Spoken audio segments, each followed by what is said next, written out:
So hi mga kaps, kumusta? Sana sa buting kalagayan at malulusog pa nga tawan. Nako, ano na?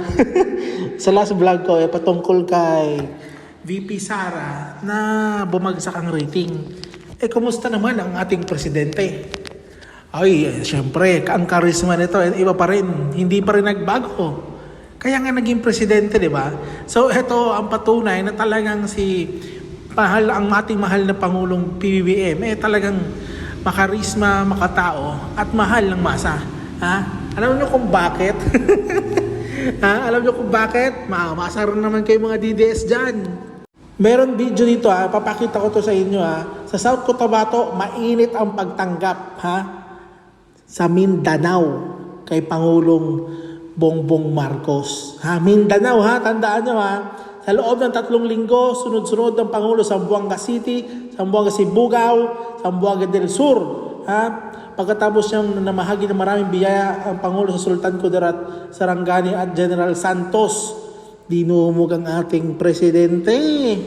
At pumunta rin ito sa Northern Mindanao, Cagayan de Oro, Iligan City, Bukidnon, Misamis Oriental, Misamis Occidental. At ngayong linggo, nagpunta ang Pangulo sa Tawi-Tawi at Maguindanao. Diba? Dilibot ang Mindanao, guys.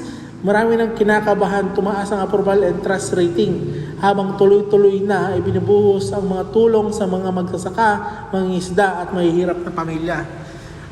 So ano masabi nyo?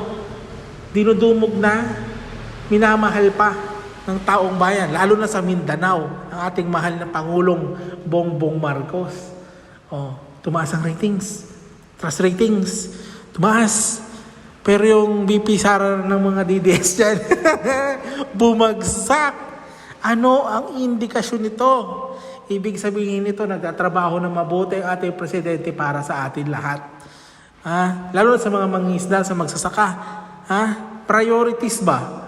Huwag puro issues. Trabaho. Yan ang lagi ko sinasabi sa mga vlog na ganito.